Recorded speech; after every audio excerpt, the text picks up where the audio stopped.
Yeah, very pleasant day, one and all present here. I am Nikunj Naliadra. I am going to present my research project, which is on development of long shelf life and immune booster functional bread. So let's get into it. So we all have eaten the bread, and bread is widely consumed baked product all over the world. But do you know every year 10 million tons of waste is generated from these bakery products, and bread is comprised of major part of this waste. So let's understand what actually caused this spoilage of bread. So as we all know, the bread is a product of having a very high water activity, which is range from zero point 0.8 to zero point 0.9, which cause the growth of various microorganisms. And research studies shows that the in the bread, the major spoilage is caused by yeast and mold rather than bacteria.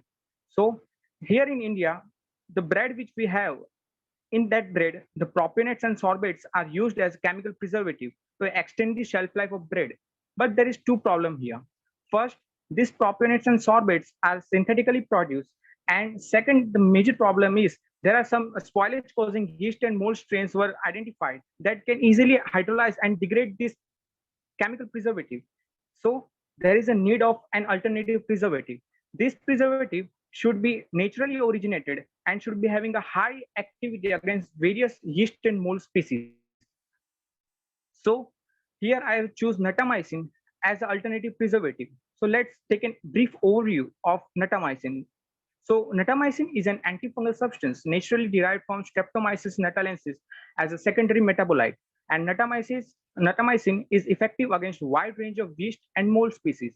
Natamycin is approved by US Department of Agriculture and also had GRAS tags, which stands for generally recognized as safe tag. The substance which have this tag that can easily added into the food substance, and it is causing no harm to the human beings. And natamycin is a odorless, tasteless, and white powder. And natamycin is amphoteric in nature. Let's talk about the toxicity of natamycin. There are several animals and human studies were carried out by previous researchers, and that shows that natamycin doesn't cause any harm to human.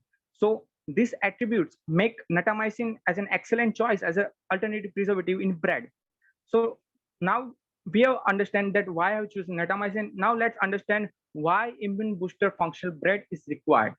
So we all know immune system of our body helps us to fight against various infections. And the last 1 year is horrible for all over the world. And particularly in the COVID-19 pandemic era, the immunity of the children and adults should be increased. So if we inoculate some of the immunity boosting herbs in bread, then it can be a wonderful strategy to increase the immunity boosting functional properties in the bread. So here we have selected several herbs like basil, Indian gooseberry, and turmeric. These herbs having a immunomodulatory effects and as well as having a antifungal and antimicrobial properties. So here there is a win-win situation. Like if we add these herbs in bread, so it will provide the functional property and as well as extend the shelf life. So I have done several literature survey and find out several research gaps. Like previous researchers have analyzed the effect of free natamycin on the shelf life of bread, but they have ignored the effect of inoculation of encapsulated natamycin. The previous researcher, what they have done is like that they have applied the aqueous solution of natamycin on the surface of bread. Okay, so if we take example of sliced bread, so there will be the natamycin only on the surface, but it will be missed out from the volume, the internal part.